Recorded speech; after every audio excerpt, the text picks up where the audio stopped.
many of the staff that are very cooperating and hardworking. Without leaving even the confinement of your office with e-commerce.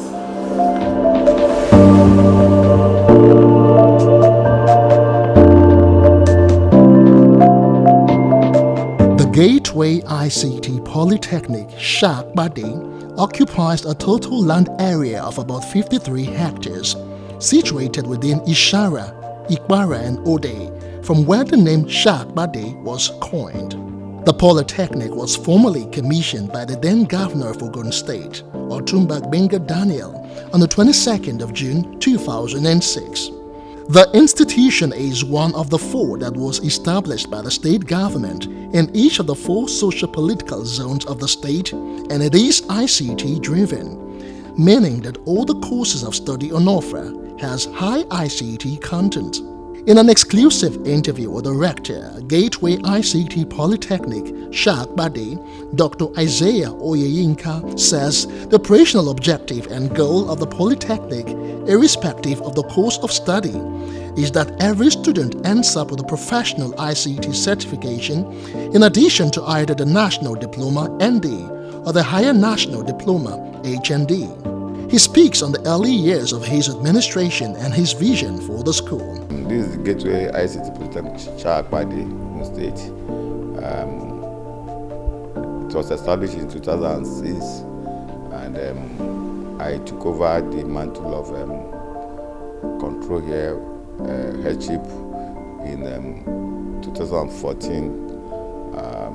When I came, the infrastructure I met on ground was nothing to write home about. We had a vision of bringing up the institution to a first-rate polytechnic in Nigeria as at 2014. Not only that, we did not have many students. We have around 1,000, I met around 1,000 students on campus, both HND and ND, fresh students, returning students. And it was so bad that a lot of salary arrears, unpaid allowances, were so many, things were not working. The environment was not too good for an academic institution. So it was just a shared determination that we moved the school to a level that would be acceptable for an higher institution. So we started working, and thank God, God gave us many of the staff that are very cooperating and hardworking. They keyed into the vision, and where there's a vision, there's always a will to run it. And we have tried to bring up the institution to an acceptable level as it is today through sheer determination. Dr. Oyeyinka says the institution is living by its name in terms of information and communication technology. He says the Polytechnic has recorded tremendous breakthrough since the establishment of the App Development Center and other system softwares. He speaks on some of the successes recorded thus far. About 90% of all the software we are using on campus is developed internally. We have our student management system, that's the student portal, developed internally. We have the student examination system, online exam system, developed internally, and is actually taking care of about 80% of our exams now. And we also have a lot of software, like there is a particular communication software that we use to publish news to the Polytechnic community. It's called Gaposa News. It's a mobile app. We develop it ourselves. We develop the biometric software we are using for student attendance, for staff attendance, and for student examination. So the case of impersonation has it has reduced to 0 on campus because of the biometric software we're using for our exam and for our lectures, and all of them were produced internally. And also we've trained some of our students. In fact, we use the concept of catch them young. All the NDs, some of the ND students register at the application center. They've been trained on software development, mobile app development, and we're even going to employ some of them because they are very good now. So we are trying to, we've started from the scratch, and we are trying to build on the achievement we have made. But don't forget that that center is just about 1 year old, so it's still going to grow in leaps and bounds, and very soon get more software coming out from the center. The rector says the vision of the polytechnics is to be one of the best in Africa and around the world, especially in the areas of academic excellence and skills acquisition. He says that the recently commissioned well-equipped automotive workshop at Ogun State Governor Dakpo Abiodun will be fully utilized. We first want to focus on skill acquisition, which is lacking in the nation now. Many of the skills are not there anymore, and that's why students will come out of institutions. They will be useless to themselves and to the nation because they don't have any skill. So the first thing we are targeting is equipping our graduates with skills. So His Excellency, the Governor of the State, Dr. Dakpo Abiodun, have also told us when he came for convocation that the target of the government is to build engineering. He would have preferred this place to be a center of excellence in engineering, and that's what we are targeting seriously. Apart from what he commissioned, we have even added more equipment to our mechanical engineering department and electrical, and of course in sciences. So we are still buying more. And our plan is that we're going to start training our graduates, our mechanical engineering ND graduate, for example. We have to be equipped with skills that will qualify them for a normal auto mechanic outside, and will make them even to be better than all these artisans outside. The University Dan also weighs in on the BSc HND dichotomy. He says it will be challenging for Nigeria to achieve maximally the technological status it seeks to achieve if the dichotomy between the BSc and HND graduates is not addressed. He says the story is different outside the country. It's something that I've started long time ago, and it needs a lot of effort for us to stem it. The fact is that the concept of the society is on degree, paper degree. Go to the university, get your degree, you are placed on a white-collar job, and you will continue with life. And when you come out with an HND degree, then you are discriminated against. If the discrimination is not totally removed, then that trend will be difficult to reverse. But as I've said, if graduates are coming out of the Polytechnic with good skills, definitely that situation will be reversed very soon. But as I said, Nigeria system is what encouraged that. And the government, the present government, the federal government has restated their commitment to removing that dichotomy between HND and BSc. Those many private organizations have not bought into that. Until that dichotomy is totally removed, nobody will see reason why they should come to the Polytechnic instead of the university. But elsewhere in the world, in some countries of the same sector of Polytechnic university, students prefer going to Polytechnic than going to university in some countries. So until we achieve that, then Nigerian dream of growing technologically may not be achieved.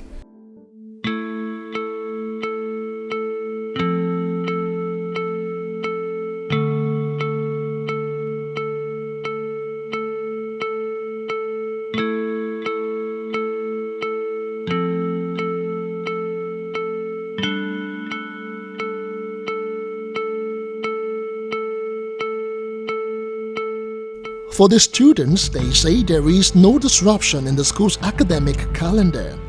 They urge parents to bring their children to campus as there are no issues of cultism. I advise students that they should not be bothered about maybe the rumors they are hearing or anything, but just get to Polytechnic. ICT is very safe and conducive for their wards. Just to make sure they come here and meet their wards here. My advice to parents is that they shouldn't see that it's a polytechnic, because most parents doesn't want their children to come to polytechnic. They feel like they don't give them adequate learning, or they don't give them best learning like that.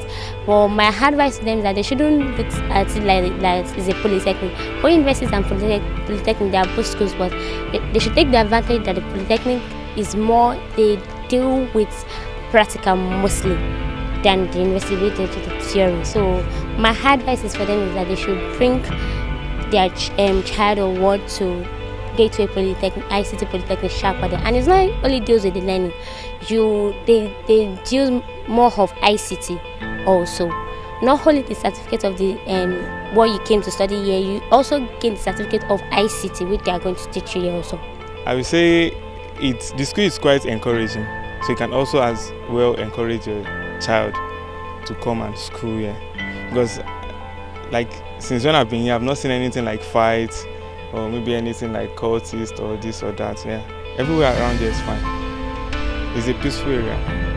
Dr. Oyeyinka speaks on some of the notable achievements the school has recorded so far. He says he aims to educate and train individuals to acquire relevant skills, knowledge, and experience necessary to advance the economic, social, and cultural development of Ogun State in particular, Nigeria, and the world in general. I may not be able to itemize all, but it's very feasible. The achievement is very feasible, and I do also believe in blowing my horn, let it not be too loud. So, but let me just tell you one or two things. I told you the other time that I made the environment very, very unacceptable. We'll be able to upgrade the environment, then the infrastructures are also be upgraded, and a lot of infrastructures have been added, and the infrastructure we are adding are world-class standard. We are not even using Nigerian standard, so they are world-class standard. For example, the buildings they were building are what you can compare with whatever you find elsewhere outside this country. We have also been able to move the number of students from the very small number to, I said 1,000 when I came in. As at the last session, we were around 7,000, and don't forget that we cannot outgrow the National Board for Technical Education guideline. They will give us a carry capacity. We cannot outgrow the carry capacity. So what we do is to grow our programs. When I came here, I met about 7 ND programs and 4 HND programs, making 11. Today we have 30 programs. When you are growing your programs, you also need to grow your infrastructure. We've developed the infrastructure. We've added quite a number of infrastructures. We have also included in this achievement is acquisition of a lot of quite a number of workshop equipment and laboratory equipment. These things are very costly, but we'll be able to acquire quite a number of them, and we still have more to acquire. We have also tried to upgrade the staff, their skill, their attitude.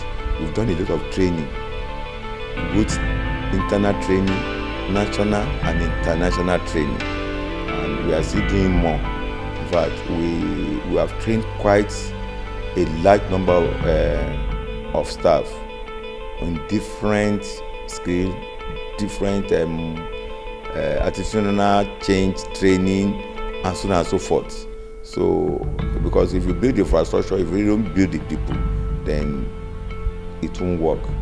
In addition, we have also created a conducive environment for learning for the student, a peaceful environment. The cultism and violence activity in the Polytechnic is zero, not necessary, it is zero. And so we have an atmosphere of peace, and also we have also made it in such a way that the issue of maybe money for mark or sex for mark cannot happen on campus. So we have tried to create a normal environment where education, where learning can thrive. So those are the things we have done in a nutshell, and we are still going to do more, God helping us. The academic says the school is not ruling out the place of renewable energy. He gives more insight on the steps taken so far. We have done a training in solar panel construction, building solar panel from scratch, not buying solar panel. We built some solar panel, and we are going to install it and see it's working. So we have trained the staff on that, and we are still having training before the end of the year on solar panel. Then before we have to equip the staff properly before we start training the students. This coming year, we're going to invite the National Board for Technical Education to come and do a resource inspection for renewable energy, national diploma in renewable energy in the Polytechnic, and maybe by September this coming year, the program will be floated fully. But the skill acquisition for renewable energy is a very large endeavor, because you need to train your staff not only solar panel in biogas and wind propelled power, a lot of those things. They need to be skilled, or else it will go back to square one. When you start, you don't have skilled workers. They will teach them theory. The students will be useless to the society. We don't want to do that. That's why we are taking our time. So we are skilling the staff. We are giving them the required skill, so that when we take off, then our students will make waves when they come out to the society. No doubt the aesthetics of Gateway ICT Polytechnic is breathtaking. The rector speaks on the interventions made on the Polytechnic environment. He says a lot of work has been put together by every stakeholder. Very prudent in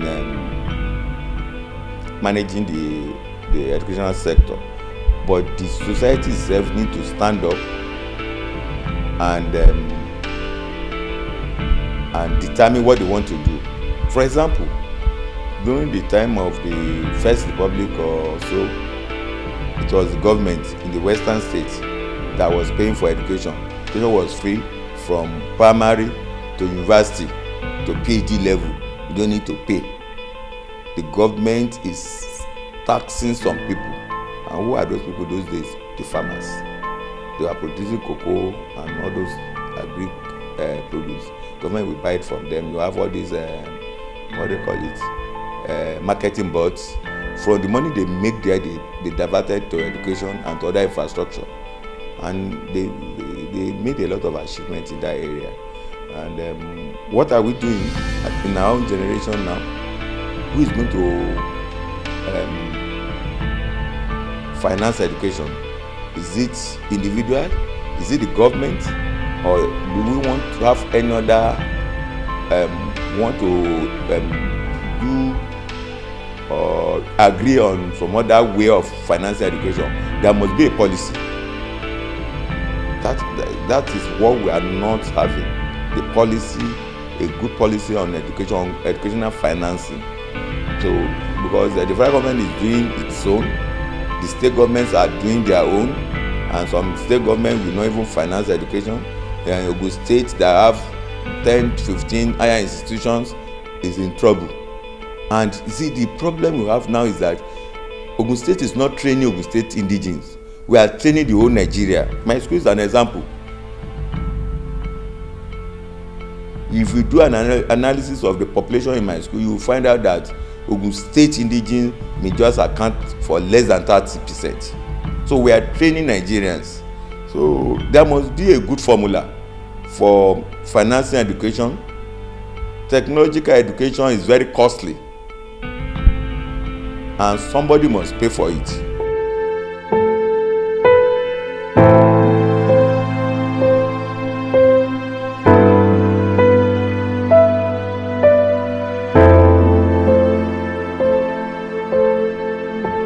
Other students speak on why Gateway ICT Polytechnic is different from other institutions.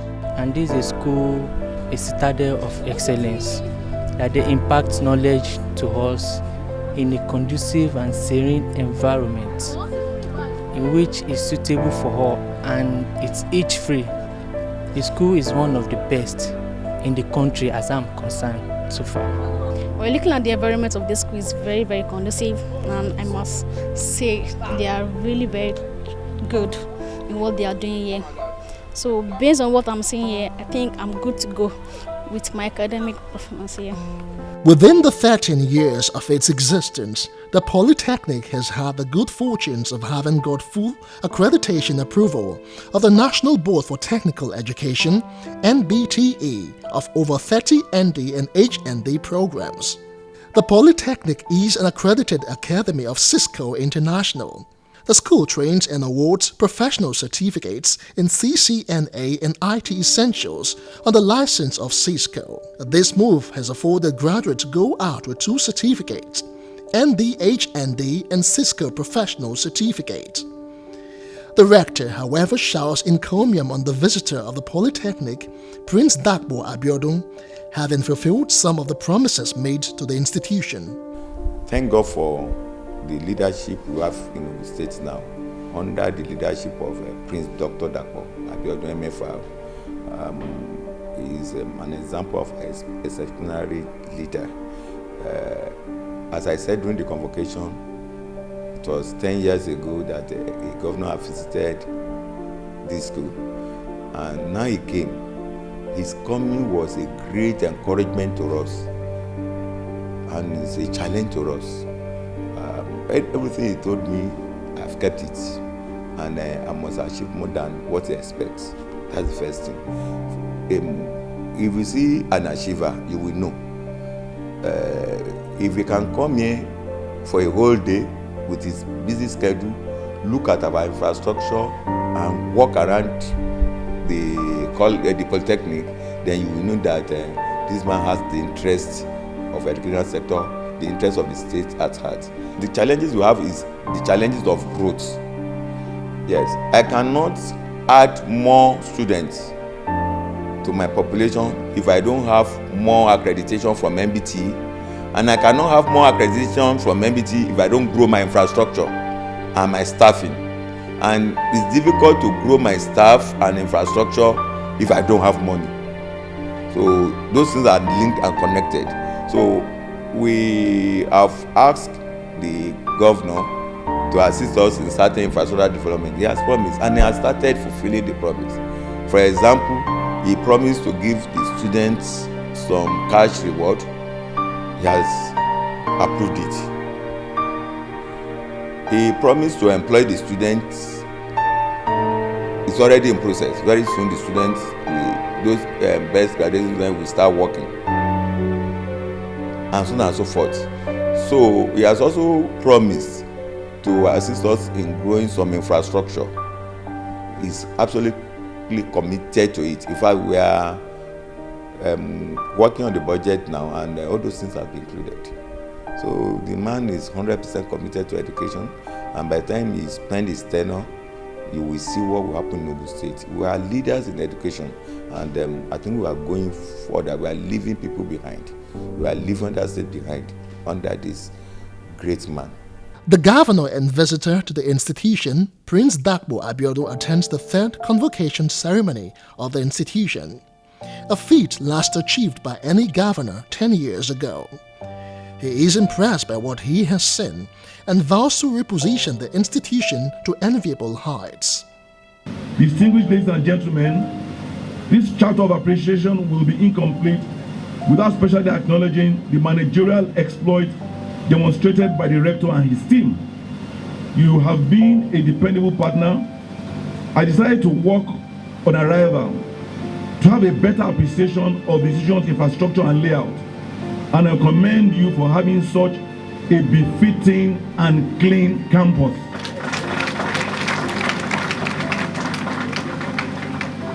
I commend your hard work and diligence that is evident from the increased number of programs from 11 to 30 and the mechanical engineering complex and lecture theatre that I today was able to launch.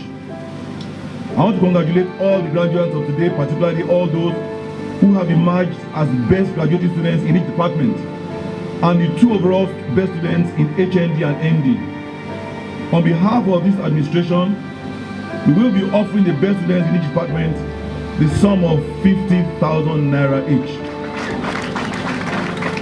We will also be giving them priority employment consideration.